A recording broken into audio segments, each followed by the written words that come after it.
My name is Jon Seda. Portraying World War II Medal of Honor recipient Gunnery Sergeant John Basilone in HBO's series The Pacific was an honor. Basilone was attached to the 7th Marine Regiment of the 1st Marine Division on Guadalcanal. John was awarded the Medal of Honor for his extraordinary actions on October 24th and 25th of 1942.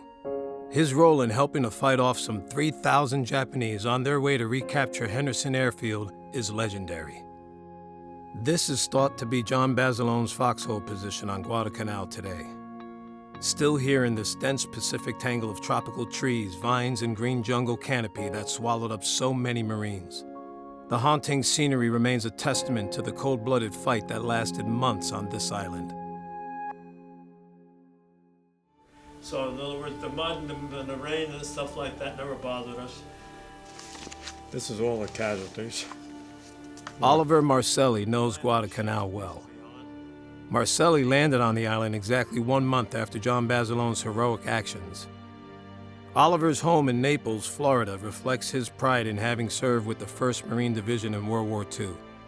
The division's hard-fought reputation was well-earned, because many times, on faraway islands in the Pacific, Oliver and his fellow Marines were the first to fight.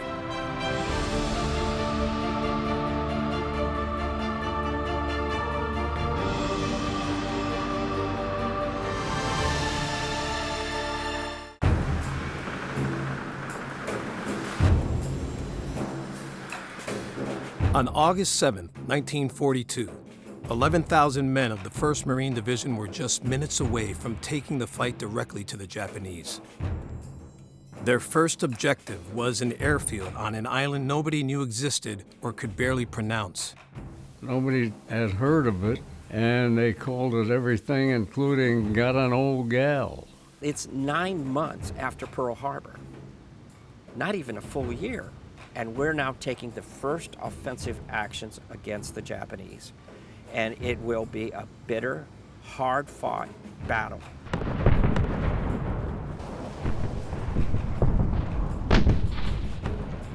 Following an extensive pre-invasion naval bombardment, Private First Class Bill Finnegan and Corporal Lou Imfeld left their transport ship, the George F. Elliott, to board smaller Higgins boats for the landing on Guadalcanal. Both were in Company G, 2nd Battalion, 1st Marine Regiment of the 1st Marine Division. When we landed on Guadalcanal on August the 7th, the thoughts going through our mind was uncertainty. We had no idea what was about to happen, but we knew we were going into combat. Finnegan and Imfeld were buddies. Bill Finnegan was a lighthearted individual who was very friendly, and I took a liking to him, yes.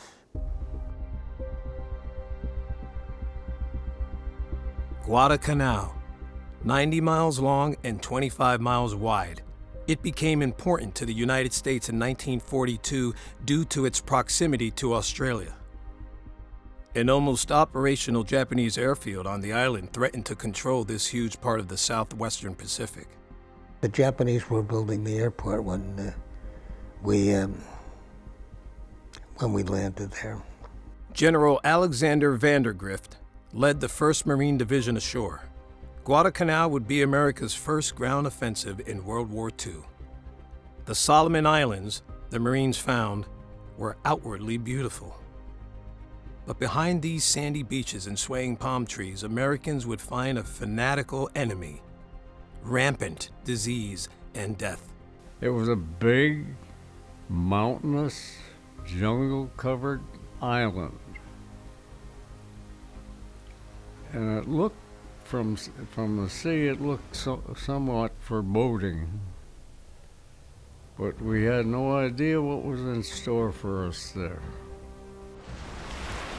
Chaos reigned just after 9 in the morning on August 7th, 1942, as the 1st Marine Division headed towards their landing area on Guadalcanal, codenamed Red Beach.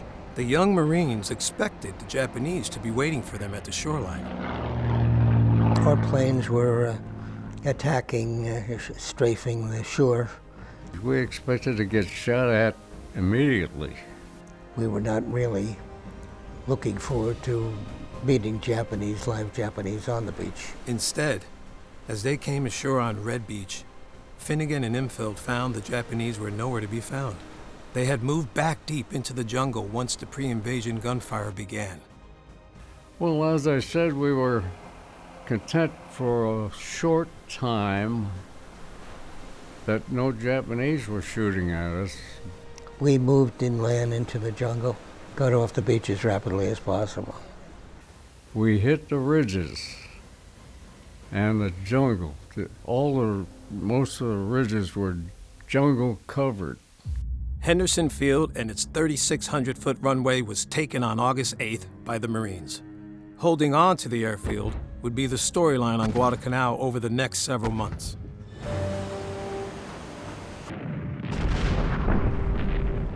The battle for control of the island began with a fierce nighttime naval battle off nearby Savo Island on August 8th and 9th. It ended in a Japanese victory, as their navy sank 4 ships and killed more than 1,000 sailors.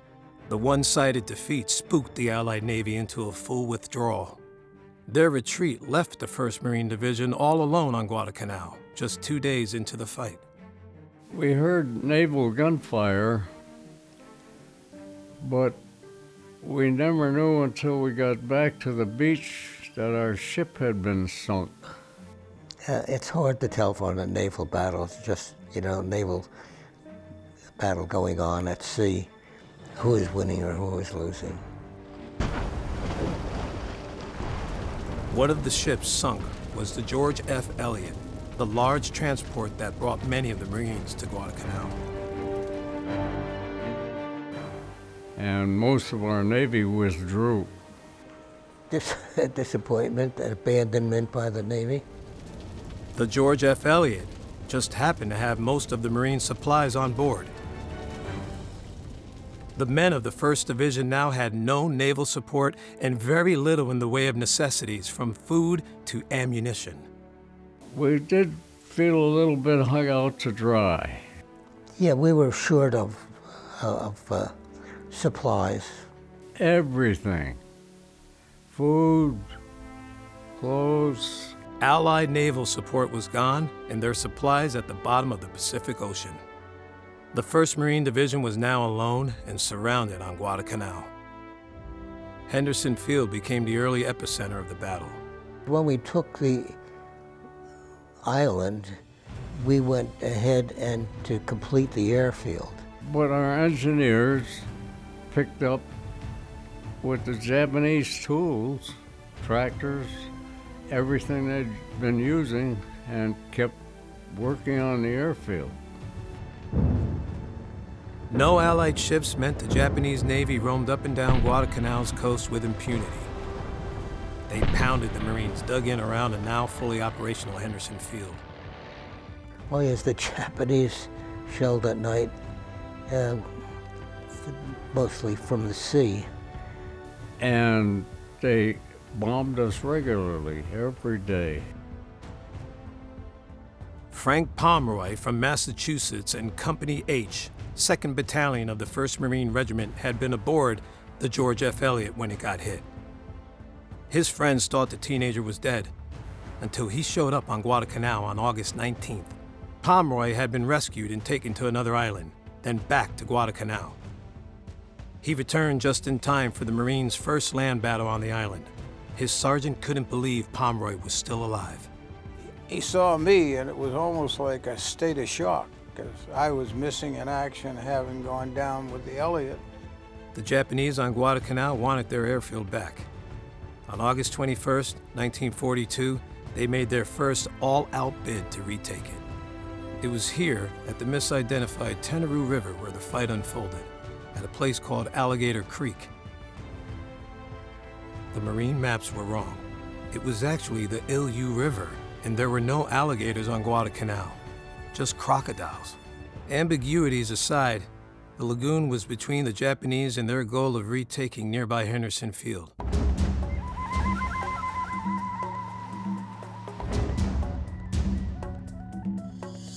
That was the first Japanese reaction to our landing.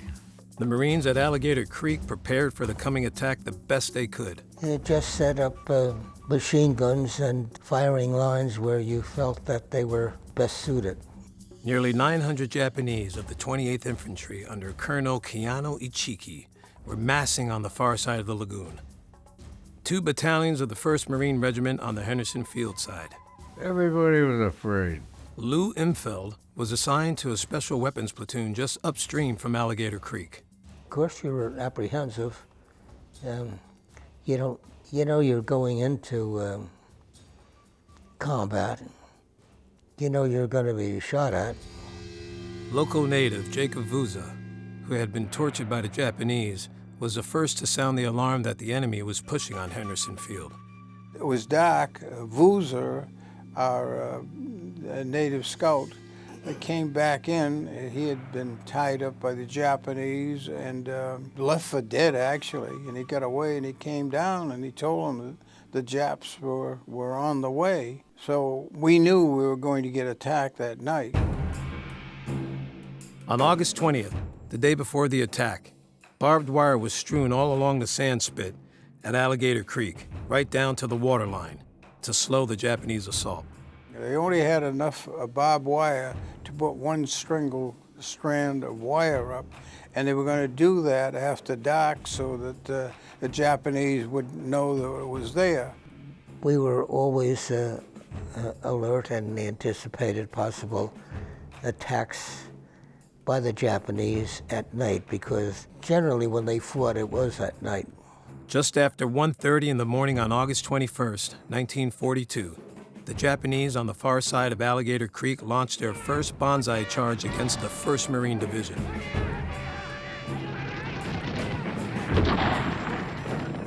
During the early moments of the battle on the north shore of Guadalcanal, the Japanese yelled insults at the Americans. The Japanese, when they came across almost, you might say, in a group of just crazy banzai charge, screaming and yelling, and we fired it, and all the machine guns, what have you, opened up on the Tenerife River, and it was a pretty lively action. We knew they were fanatical, but we appreciated it when they charged right into our machine guns. They were good fighters. They were excellent fighters. Frank Pomeroy manned a 37-millimeter gun, which shot out hot shrapnel in all directions. He watched as the Japanese ran directly into the barbed wire on the beach and straight into American machine guns set up along the lagoon. They were coming across the sand pit because that was the easiest thing rather than cross through the deeper water. Probably they were going through water not much deeper than above their knees or something to that pit. So it was easier to run across the sand, and that's where they concentrated their initial efforts real heavy. So we had a lot of firepower of crisscrossing, and the Japanese, very few of them even broke through. And near our gun, some of them got as close as 15 or 20 feet away, but the riflemen and the machine gunners finished them off. We had several machine guns on that sandbar. Hundreds of Japanese soldiers came at the Marines in 3 separate banzai charges over 17 hours. Some of the fighting became hand-to-hand. The Americans fought them off time after time. Rifles, machine guns, mortars, and eventually tanks cut down the enemy by the dozens.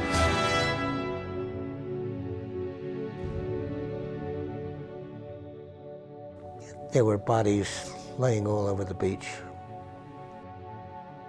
The Japanese' willingness to die for their emperor in wave after wave of suicidal attacks was mesmerizing to the men of the 1st Marine Division. By the time the exhausting fight at Alligator Creek ended on the afternoon of August 21st, 35 American Marines were dead and 75 wounded.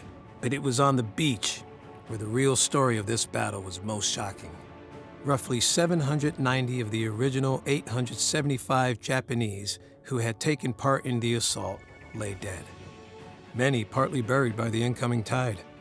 Following the failed attack, the 28th's commander, Colonel Ichiki, committed suicide in disgrace.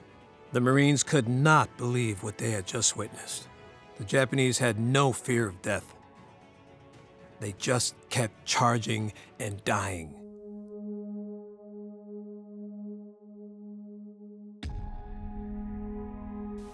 The next day, the palm groves that we were in were covered with Japanese dead. And there was no cheering, anything like that, following the battle.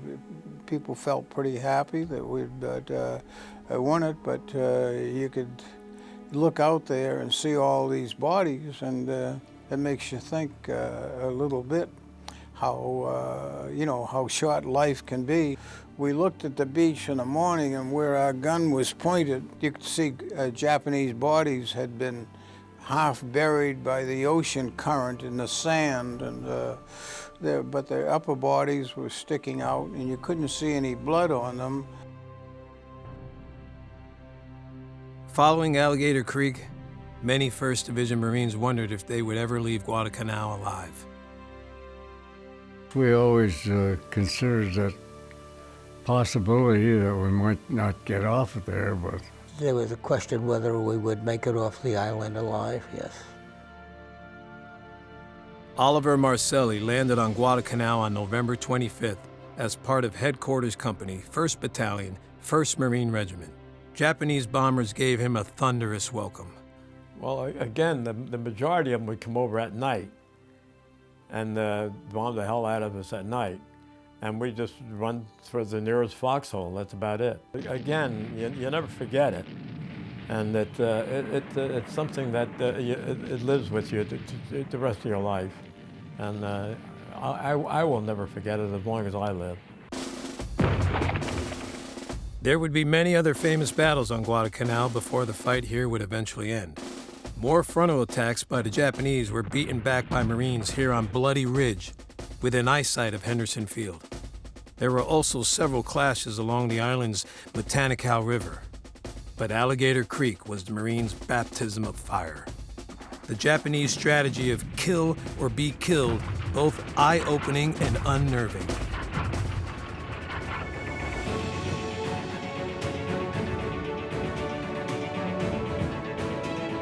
Thanks to the early victories by the 1st Marine Division, Americans on the home front now knew the name Guadalcanal. It was the nation's first ground win of World War II against the Japanese, a little payback for Pearl Harbor. The 1st Marine Division's time on Guadalcanal ended in early December of 1942. That's when the Army's 25th Infantry Division began to relieve the worn-out Marines on the island. Well, we were extremely enthusiastic for the Army, and we had higher thoughts of the Army at that time than we ever did before. we were most happy to see them. We left Guadalcanal in December. In addition to the Army, the Navy had returned and once again controlled the waters off Guadalcanal. Getting aboard the naval transports to finally leave the island proved difficult for the exhausted Marines of the 1st Division. And so guys were very weak. You didn't realize it, that you were getting that sick. The savagery of the battle and their opponent, who would go to extraordinary means to make sure that they did their duty in killing you, would be something that was unprecedented.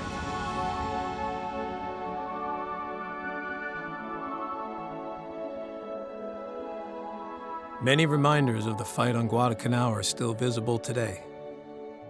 Relics from a battle that helped turn the tide of the war in the Pacific.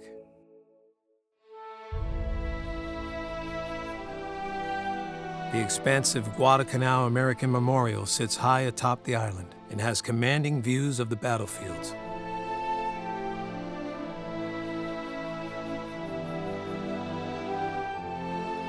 The monument recognizes those Americans who died and also other allies who were killed.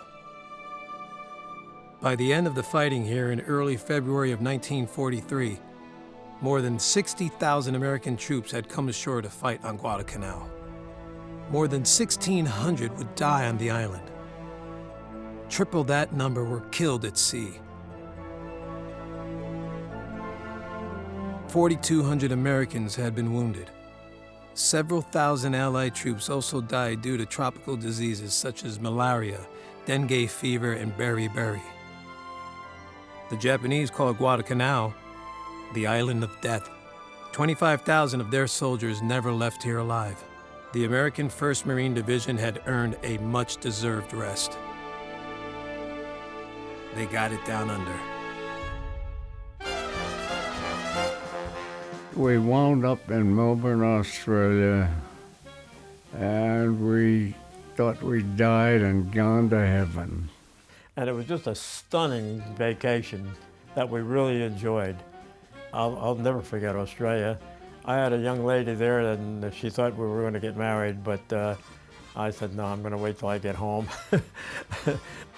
And we used to go out to bars every night and dancing every night, and every night we went out we used to have to fight, mostly the Navy guys. And we loved the Navy. The Navy, you know, the Marines and Navy were the same. But the food in Australia, you know, it's amazing.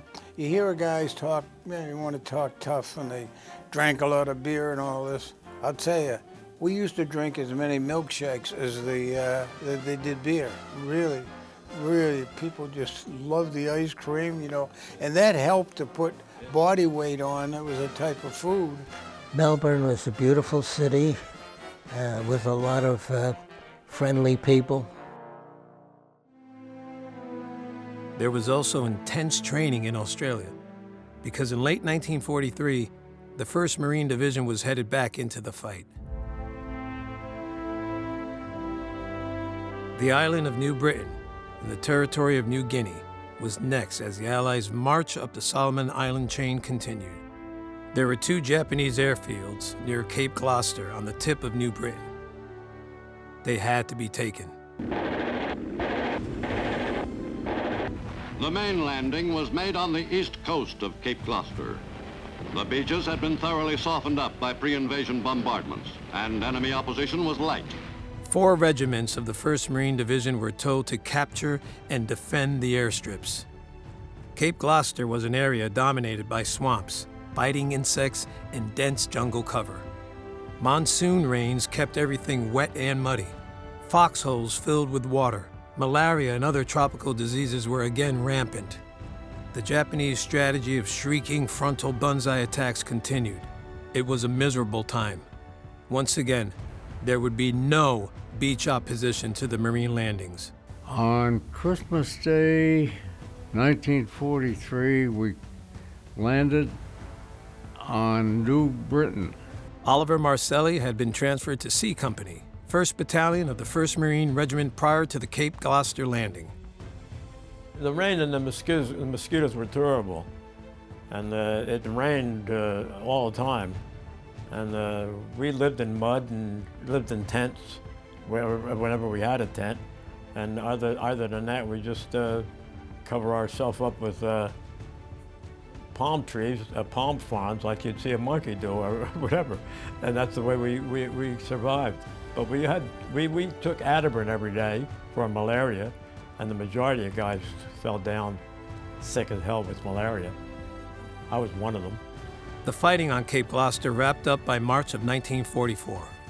The battle cost the 1st Marine Division 310 killed and over 1,000 wounded. The Japanese suffered 2,000 dead. Following their second amphibious landing in the Pacific War, the 1st Marine Division needed another rest. Oh boy.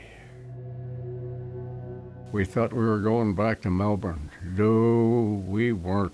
They took us to a place where coconuts and rats were the main populace. Not heading back to Australia was discouraging. What was even worse was that the island of Pavuvu, 60 miles from Guadalcanal, was truly the rest area from hell. The Marines referred to the word Pavuvu as a 6-letter obscenity. The island had not been prepared in any way for the arrival of the 1st Marine Division. You know, these things look beautiful if you're going by in a ship or you're flying over them. Oh, boy, beautiful islands. Well, it was not. It rained a lot there. Pavuvu was rather a small island to put our division of Marines on. It wasn't big enough to do maneuvers, and it was just a hellhole. Training for their next island assault was broken up by a visit from Bob Hope on his USO tour. They had no landing field, so they had to land in the road. And I can remember when Jerry Colonna was sitting with his feet outside, and and the plane dipped. They were dipping for probably saying hello or something. He almost got thrown out of the plane. And when he was down there, he was joking about it. He said, "From now on, I'm just going to sit inside till we land." Hope found out the Marines were on Pavuvu and flew over from a nearby island with his entertainment troupe. Their performance was the only positive memory Marines took from their many depressing months on the island.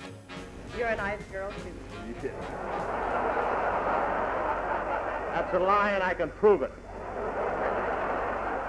Well, it was here yesterday. I've been robbed. I'll be seeing you in all the old familiar places. How about Mr. Jerry Colonna, Ryder? Oh, thanks all you men dressed in khaki. You may think that I'm a bit wacky. November 27th, 1944. Dear Bob Hope, I know you get plenty of fan mail, but this may be a little different.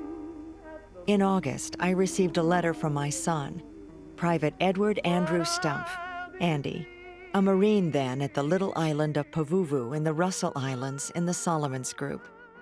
It said, "This morning we saw Bob Hope, Jerry Colonna, Francis Langford, and Patty Thomas. They flew right over us in these little Cub airplanes and landed. They really put on a show."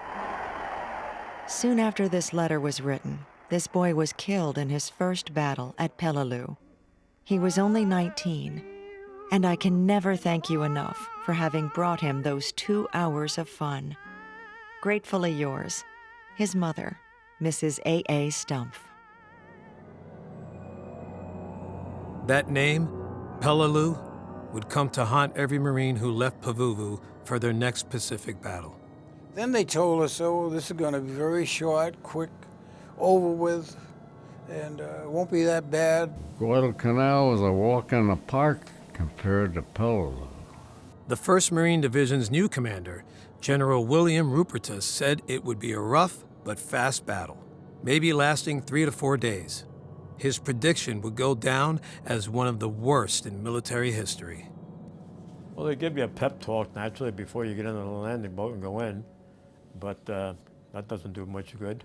Peleliu Island would be an entirely different fight for the 1st Marine Division, and later for soldiers of the United States Army. Peleliu was, to my mind, more difficult than Guadalcanal.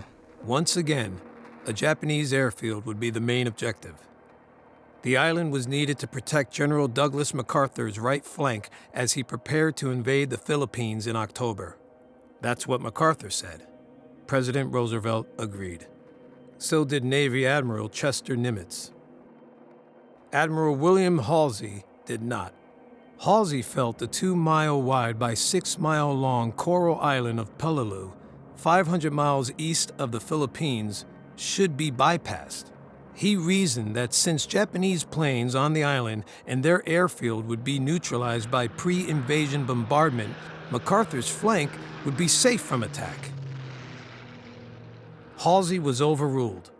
The aptly named Operation Stalemate was a go. On September 12th, the United States Navy began a planned 3-day bombardment of Peleliu.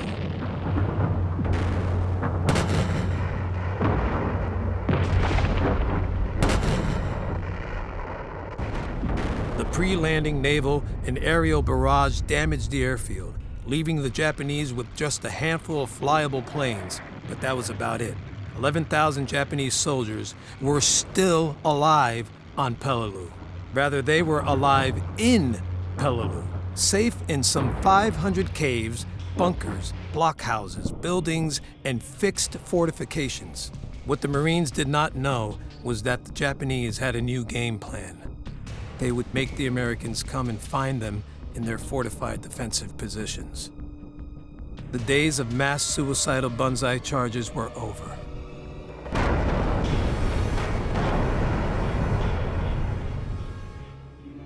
Peleliu is one of 350 islands in the island chain of the Republic of Palau. The island is a maze of saw-toothed ridges, sheer cliffs, valleys, gulches, and jagged rocks situated among the Umur mountain range. Hundreds of natural and man-made caves made it a defender's dream and an invasion force's worst nightmare. Even the coral itself was hard and sharp, so digging foxholes for cover was nearly impossible. It was an island that normally would be covered in dense jungle like it is today, but that had been blasted away by the Navy in 1944, exposing a naked devil's playground of serrated coral ridges and valleys. There seemed to be no level surface on the island. The Japanese had control of Peleliu since the Pacific War began. They had time to construct a fortress.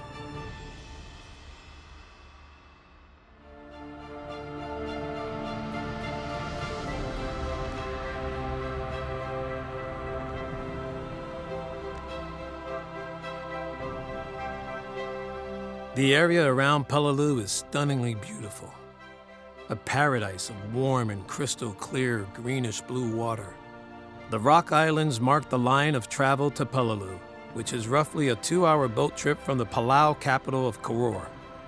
The approach to Peleliu could not be any more breathtaking. This was not the same view, however, that Frank Pomeroy had below deck on his landing ship tank on September 15, 1944. Pomeroy and 4,500 fellow Marines were boarding their amphibious tanks and Amtraks for the slow trip into their 2 assigned landing areas, codenamed White and Orange Beach. We went down below deck, and they started those testing the engines, and half the guys were sick from the fumes and everything. Well, finally they opened up the ramp in front, and you could see the island. H-hour for landing the 1st Marine Division at low tide on White and Orange Beach was set for 8:30 a.m. on September 15th. And then we drove the amphibious tanks out, and you get down and they'd pop right up, even though they were metal, but a lot of it was aluminum, of course. The 1st Marine Regiment was assigned White Beach, the 5th and 7th Marine Regiments, Orange Beach. Just minutes into the attack, Amtraks and amphibious tanks full of Marines were already burning off the beaches, hit by artillery and mortars firing from positions nobody could see. Many Marines would die before ever setting foot on Peleliu. Much of the destruction rained down from this area of the Umur mountain range, which had commanding views of the landing beaches. We come in on landing craft, and at that time, naturally, they just hit the ones that the front end of the landing craft fell forward, and you had to get off and get on the beach and duck as soon as possible. Frank Pomeroy came ashore on White Beach. We came out of the tank, and we immediately jumped off the side. You don't go down the ramp, that's too many steps. So we jump off to the side. Oliver Marcelli also landed on White Beach. There had a lot of Japanese on Peleliu. Bill Finnegan and Buddy Lou Imfeld also landed on heavily defended White Beach with the 1st Marines. I think we were all in a state of shock because we were breaking one of the first rules of amphibious landings, which is get off the beach. They said it was just pure hell. That's all you think that you're going to get killed the next minute, the next bullet, the next one is aimed for you, and you have not an adversity, but you don't want to die. But again, you see so many people, so many dead, so many young kids dead, lying on the beaches and stuff like that, and it's a memory you never lose.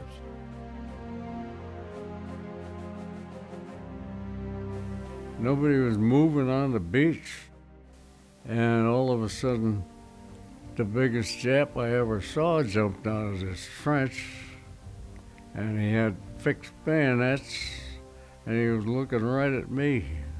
I was going to jump up and try to stop him, but About, I don't know how many people fired over my head, and that bayonet slid in the sand about 4 feet from my nose. You don't know what the hell's going to happen to you the next moment. The 1st Marine Division was getting massacred at the White Beach waterline. It was the same on Orange Beach, too. It was an interesting experience on the beach, and it didn't get any better from there. Early on, however, there were no thoughts about moving inland from the beaches. But we couldn't move because the whole beach was being covered. The Japanese had pre-sighted and zeroed in every inch of the landing zones. Sergeant says, "Come on, we got to get up out of here." He said, "This artillery will kill us all if we don't get up out of here." Artillery, mortars, machine guns, and snipers were right on target. They killed hundreds of people on the beach. For hours, the Marines simply could not move an inch. There was a lot of disorder. No order, no. None at all. Dead and wounded men of the 1st Marine Division piled up on the landing beaches. Firing came from everywhere, but the Marines rarely saw any Japanese. So when we finally got our act together and got off the beach, we advanced towards the ridges where they were really holed up. They were picking us off from the ridges with everything they had. I had a couple of rifle grenades, and I used them on those pillboxes, and they worked. And it's just a turmoil, and the ringing in your ears from the cannon fire and the this and the that, and you just go on and on. We didn't see many, but they saw us. In other words, you figure you're going to get killed in the next shot. And that's the way it is, and that's the way you live after that. The Japanese commander on Peleliu's strategic defensive locations, called the Point, did much of the initial killing on the left flank of White Beach on the morning of September 15th. 30 Marines finally captured and held this 30-foot-high ragged mass of sharp coral. Over 400 Japanese died trying to retake it over the next 17 hours. A plaque honoring the Marine commander there, Captain George Hunt, rests on the Point today. In just the first few days of the fight on Peleliu, Oliver Marcelli's Company C, 1st Battalion of the 1st Marine Regiment had been decimated. Marcelli's company commander, Everett Pope, would be awarded the Medal of Honor for his leadership on Peleliu, on this ridge called Hill 100, later renamed Pope's Ridge. And the Japanese had used their years on that island to get ready for this attack to fortify very skillfully. I landed with a rifle company of about 235 men. By the time 4 days later we got to the foot of that hill, there were about 90 of us left, so we had taken some very serious casualties.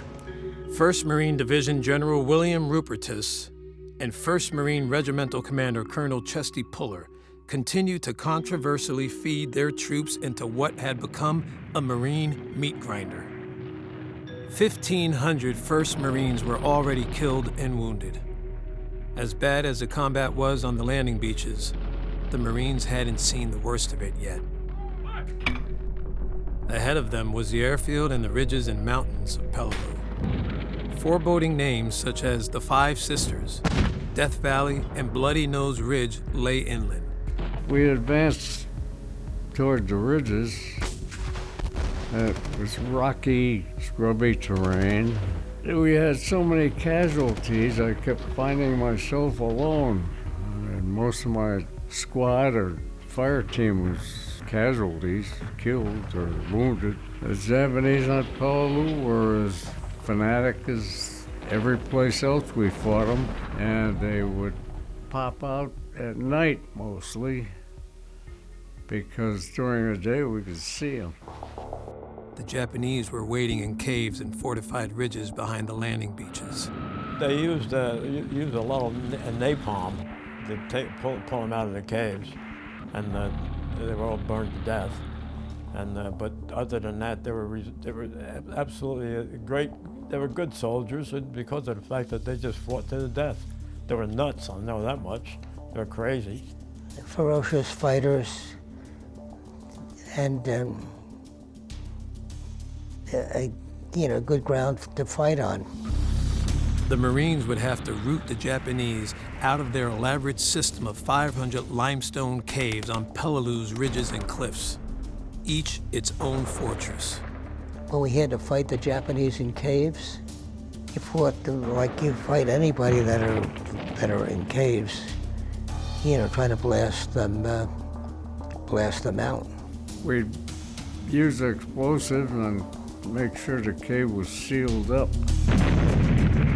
They could roll their artillery out on tracks and fire down on us, and then roll it back, close the door, and they're sealed up.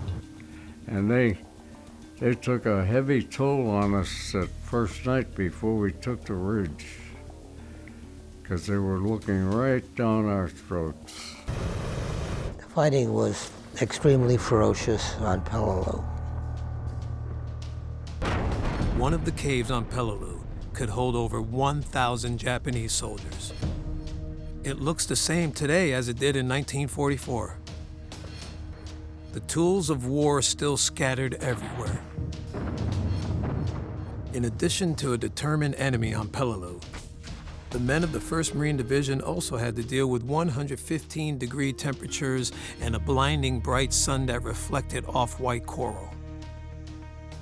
The only water available to the Marines was contaminated from being stored in poorly cleaned oil drums prior to the landing. Couldn't drink the stuff. He said, I took a taste, he says, like a gasoline taste. No fresh water was one hardship. Another was the order from above that Frank Pomeroy would be part of an attack across Peleliu's huge airfield on September 16th. 1,500 yards away was the finish line, the Japanese Air Administration Building. The charge would cover 0.8 of a mile of open, flat ground, all under the watch of Japanese guns on the ridges. On September 15th, Pomeroy dug in at the edge of the airfield, just in time for a Japanese tank and infantry attack. There were about a dozen tanks running across the airfield, hell-bent for election. So we were firing it. There was one coming right at us. The tank came right at the machine gun and crushed it. And then it got stuck down in the gully behind us. And the Jap opened up the cover of the tank, and I guess they were going to try to get out. This one Marine had dashed up on the side, and he tossed in a hand grenade, and it killed any occupants who were inside. We thought it might blow. I didn't see them, but there were a lot of Jap infantry going to follow them, started following them from the other side of the airfield. And then they retreated back when the tanks were knocked out. In the huge Japanese airfield complex, the Marines were also running up against massive concrete blockhouses. Some a couple of stories high and 4 feet thick. The Navy shelling had only chipped their exteriors. Japanese in these defensive fortresses were killing a lot of Americans on September 15th, especially from the 1st Marine Regiment. After the failed Japanese tank attack on September 15th, Frank Pomeroy waited for darkness and what lay ahead. The next morning would be the airfield crossing. First thing in the morning, they told us we had to cross the airfield and that we wouldn't be able to run because you wouldn't make it. You'd be out of gas if you tried to run the whole distance. So we had a sort of a fast walk or a trot, and you could see all the Marines, approaching the other side. And as we got close, then we all did jump into, because there were a lot of guys being killed. The Japanese were firing artillery and everything else as we crossed. We finally got to the other side. It sort of cleared up. I think we were fairly close to the Japanese anyway. I did see a Marine carrying a flamethrower, and they used to tell you those things wouldn't burst into flame. And all of a sudden, this guy went up in a ball of flame. Something had hit him. It was just a couple of days into the fight that Oliver Marcelli's time on Peleliu came to an end. He still isn't sure what hit him. Yeah, there was a lot of blood, and I had a corpsman there, I guess, if I remember correctly, and he stopped the blood, and they put me on the ship, and away we went. They said it was mortar. Well, I thought I was going to die for sure. I didn't know what the hell it was. First time ever. Private First Class Frank Pomeroy was now up in the razor-sharp ridges of Peleliu, having problems of his own. It hadn't got any easier after the airfield assault. Pomeroy was moving up to Bloody Nose Ridge in the rocky Umabrogel mountain range. It was getting dark, and I had picked this spot because I had a big piece of coral that I could hide behind. It just got daylight, and I could hear some chattering or talking. And I woke up, I was in a little bit of a sleep, I guess, and I could tell it was Japanese, and I couldn't even see him yet. And I shot him in the head, and he dropped dead. In the fight on the ridge, Pomeroy had suffered 3 bullet wounds in his leg and a bayonet wound in his knee. He was losing lots of blood. And I took my T-shirt that I had wrapped my legs up. I had 3 machine gun bullets in my right leg and a bayonet through my left knee. So they come over there and they said, "Do you need any ammunition?" I said, "No, I don't have any water or any food." So 2 of them jumped down. They said, we gotta get you out of here." He said, you're almost gone. About that time, I went like this, and the fellow snapped a picture. And he said, "That's the best picture I've ever taken." This photo of Frank Pomeroy became one of the most symbolic and iconic images of the fight on Peleliu. He wasn't thinking about that while almost bleeding to death. I was on Guadalcanal for 5 months. I was on Peleliu for 6 days. And as far as I'm concerned, 5 months of Guadalcanal was compressed into 6 days on Peleliu.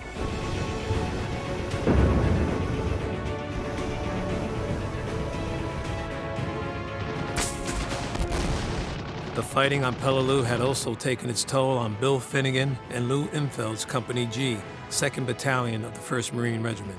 We got relieved. They took us out of action, and I didn't have anybody left in my fire team, so.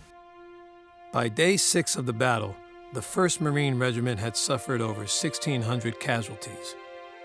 My recollections of Guadalcanal, Peleliu, Cape Gloucester are still fairly vivid. Begrudgingly, and only because of a direct order, General William Rupertus allowed his decimated 1st Marine Division to be relieved by the United States Army's 81st Division on October 15th.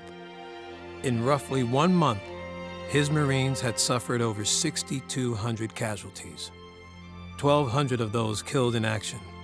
The 81st Infantry would suffer an additional 3,200 killed and wounded before the Japanese were finally overcome on Peleliu on November 27th. A battle that was supposed to last a rough 3 to 4 days had instead lasted 73 days. Almost 10,000 Americans had been killed or wounded. 11,000 Japanese were dead. General Douglas MacArthur made his triumphant return to the Philippines on October 20th, 1944. His right flank never needed protection. Peleliu would one day be labeled a tragic mistake by historians. Today, Peleliu is considered the most well-preserved battlefield in the world. Artifacts from the fight are everywhere. Eye-opening examples of the violence that occurred here. On Peleliu, one steps back in time to September 1944. Sherman tanks lie on their side where they were hit. It's against the law to remove any war relic from this island, even the smallest of spent bullets. That means the artifacts of war have not been moved or touched since the battle ended in the fall of 1944. Steve Ballinger knows that among the helmets, guns and personal items belonging to both Americans and Japanese, there is something else still on Peleliu. Tens of thousands of pieces of live ammunition, both large and small. Ballinger is director of an international nonprofit organization called Cleared Ground Demining. Removing live ordnance from Peleliu is his job. In the decade of being here now, we've removed in excess of 66,000 items of ordnance. Now, when I say items of ordnance, we're counting things from a hand grenade, Mark II American, or anything from a Type 97 Japanese hand grenade, right up to 2,000-pound aircraft bombs as well.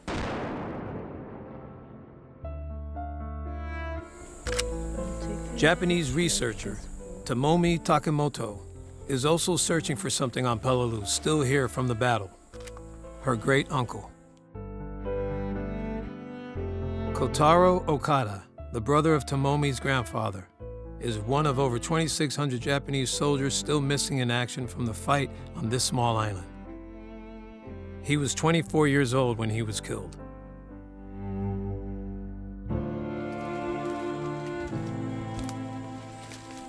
Can we all just have a moment of silence for her great uncle that's missing in action here?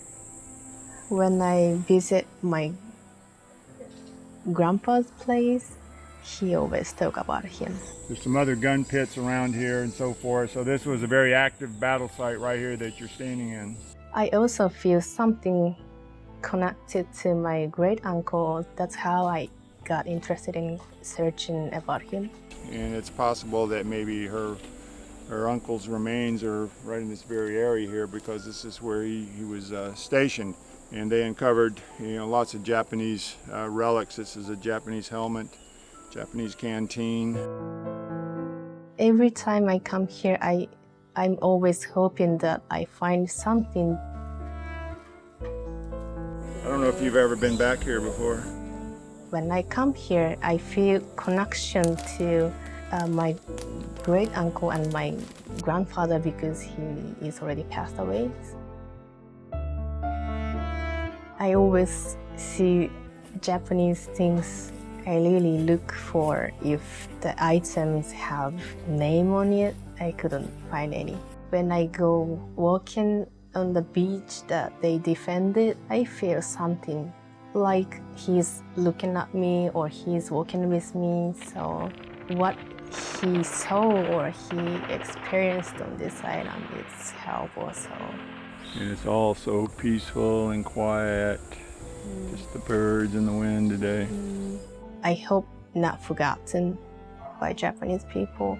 That's my hope. I'm not thinking this happened only to him. All the family are feeling the same way, even though it's from American side. So I hope they're not gonna be forgotten. And I hope they could go back to home as well.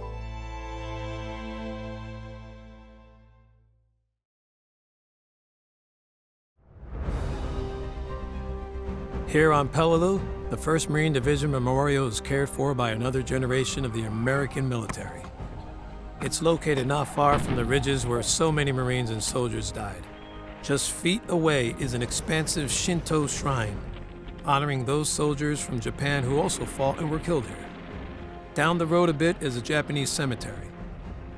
The old American 81st Infantry Division Cemetery, now a memorial, is also on Peleliu. All the monuments on this small coral island recognized thousands on both sides who perished here in 1944.